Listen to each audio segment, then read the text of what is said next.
शीतकालीन सत्र का आज पहला दिन था और काफी हंगामेदार पहले दिन का सत्र रहा। और उसी पर बातचीत करने के लिए मेरे साथ स्कूल शिक्षा मंत्री कंवरपाल गुर्जर साहब मौजूद हैं। सर, सबसे पहले तो जो मुद्दा था, कहीं ना कहीं जींद से जुड़ा मुद्दा था, छात्राओं की सुरक्षा से जुड़ा मुद्दा था। कैसे देखते हैं उस मुद्दे को आप?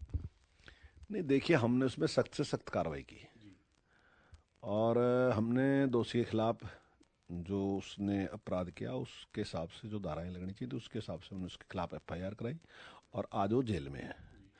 दूसरा, हमने उसको टर्मिनेट कर दिया। तो जो कार्रवाई सरकार की ओर से होनी चाहिए थी वो हमने सारी की सारी कार्रवाई सख्ताई के साथ उसके खिलाफ की है। लेकिन उसके बावजूद भी ये कहना कि संरक्षण दे रही है देने, तो उसी बात पे बोलते हैं उप मुख्यमंत्री जी ने कहा कि 2005 में भी इसी आदमी ने इसी प्रकार का कुछ गलत काम किया था, लेकिन उस समय की सरकार ने जो इसके खिलाफ डीडीआर थी वो वापस ली थी।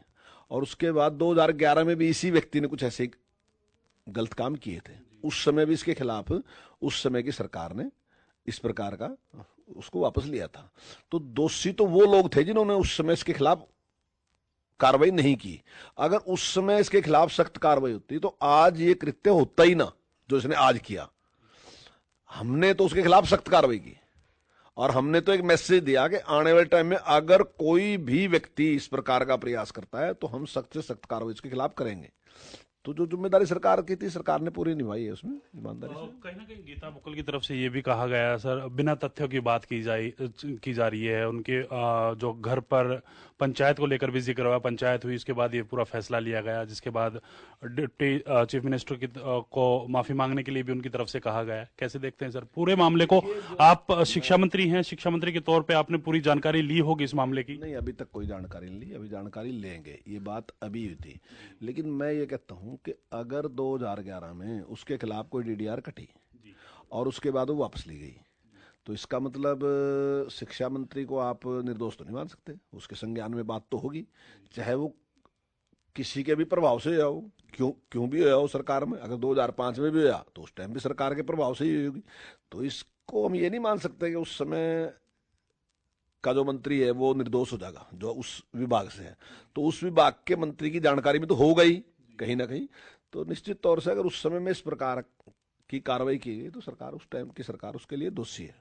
कहीं ना कहीं स्कूलों में इस प्रकार की और घटनाएं ना घटें, उसको उसको लेकर क्या प्रबंध आपकी तरफ से किए गए हैं, सरकार की तरफ से किए नहीं, गए देखिए, प्रबंध तो यही है कि समाज में सभी चीजों पे यही है कि जो भी अपराधी है उसको सख्त से सख्त सजा मिलनी चाहिए ताकि दूसरे लोग उस प्रकार का अपराध ना करें। इस प्रकार का डर उनके मन में होना चाहिए।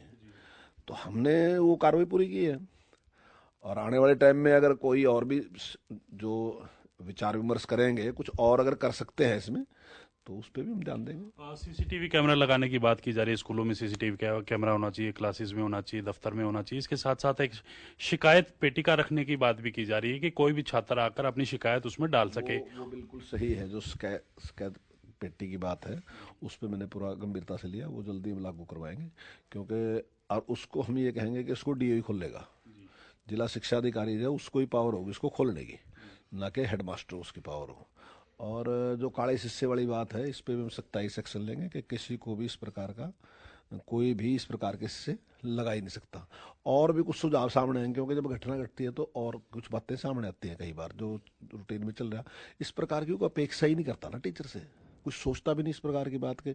अब माँ बाप के बाद अगर सबसे सेफ बच्चे हैं तो कहाँ है? टीचर के पास हैं। माँ बाप भी यकीन किसका करते हैं? टीचर का करते हैं। लेकिन कुछ लोग इतने निकम्मे हैं कि वो मतलब उस एहसास को महसूस नहीं करते कि मेरे ऊपर कितना विश्वास कर रहा समाज। तो फिर कुछ और भी निश्चित तौर से कुछ और भी उसके प्रबंध करने पड़ेंगे। तो जो भी सुझाव आएंगे, जो अच्छे जानकार लोग हैं उनसे बात करके अगर कुछ और करना पड़ेगा तो करेंगे। ओवरऑल आज के सेशन की कार्रवाई को किस प्रकार से देखते हैं? तमाम जो मुद्दे उठाए गए, बेरोजगारी का मुद्दा उठाया गया, अभय सिंह चौटाला की तरफ से भी कहा गया कि शिक्षा विभाग में करीब 71,000 जो पद हैं वो खाली हैं। देखिए, जिस प्रकार से बात करें, एच कैरन की बात उन्होंने कही, तो अगर ये कच्चे कर्मचारियों की बात है तो कॉन्ट्रैक्ट पे कर्मचारी तो इन्होंने रखने शुरू करे। कोई हमने शुरू तो नहीं करे, पहले पहले से चलते रहे तो वो कॉन्ट्रैक्ट। लेकिन कॉन्ट्रैक्ट पे उन लोगों का शोषण हो रहा था। क्या था कि जो भी कॉन्ट्रैक्टर था तो वो अगर सरकार से 15,000 लेता था तो जो कर्मचारी था उसको 12,000 देता था। अगर सरकार से 18 लेता था तो उसको 15 देता था, अगर सरकार से 12 लेता था उसको 9 देता था। तो इस प्रकार की शिकायतें बहुत थी हमारे पास। तो हमने विचार किया कि भाई ये शोषण बंद होना चाहिए। तो हमने इसलिए HKRN शुरू किया, और HKRN से हर आदमी खुश है इस टाइम। हालांकि शुरू में उन्होंने बड़ा उसका विरोध किया और कर्मचारियों को भी कहा कि HKRN में जो ये है होगा वो होगा, पक्के नहीं होंगे। लेकिन आज हर कर्मचारी चाहता है, जो भी सरकार के यहाँ है, वो चाहता है कि हमें HKRN के थ्रू लें। और हमने उसमें भी निष्पक्षता अपनाई। हमने ये नहीं किया उसमें पक्षपात किया। हमने सबसे पहले उनको ही मौका दिया जो लोग कॉन्ट्रैक्ट पे काम कर रहे थे। हमने उनके अनुभव के आधार पे उनको मौका दिया। और आज 1 लाख से ज़्यादा कर्मचारी ऐसे हैं जो कॉन्ट्रैक्ट पे, मतलब HKRN के माध्यम से हमने रखे हैं। तो उससे उनको सारे लाभ मिल रहे, कोई भी लाभ उनका ऐसा नहीं है क्योंकि सरकार का है तो उनको सारे लाभ मिल रहे। तो मैं समझता हूँ उससे कर्मचारी भी खुश हैं और उनको लाभ भी मिल रहे हैं। हम भी चाहते हैं उनका भला होना चाहिए। और समय समय पर जो पक्की भर्तियाँ निकलती रहती हैं वो मेरिट के आधार पर होंगी, तो भर्तियाँ होती रहती हैं। अगर भर्तियों का परसेंटेज लगाए तो हमने पिछली सरकार से काफ़ी ज़्यादा परसेंटेज वाइज हमने 1.5 गुना से भी ज़्यादा भर्तियाँ की हैं। और मैंने कई बार कहा है कि जब हमारी सरकार का कार्यकाल पूरा होगा तब तक हमारी भर्ती जो है उसकी 1.5 से 2 गुना ज़्यादा होगी जो पिछली सरकार है उससे। ये बात सही है कि बहुत सी वैकेंसियां भी खाली हैं, लेकिन सारी की भर्ती करने में टाइम लगता है। और जैसे उन्होंने 71,000 बताया कि भाई शिक्षा विभाग में है, तो शिक्षा विभाग में जो जरूरत है उसके हिसाब से 20,000 टीचरों की भर्ती करने लग रहे हैं। और मुझे ऐसा लगता है कि 20,000 भर्ती होने के बाद शायद हमारे पास कमी रहेगी नहीं, शायद लगभग पूरी होगी।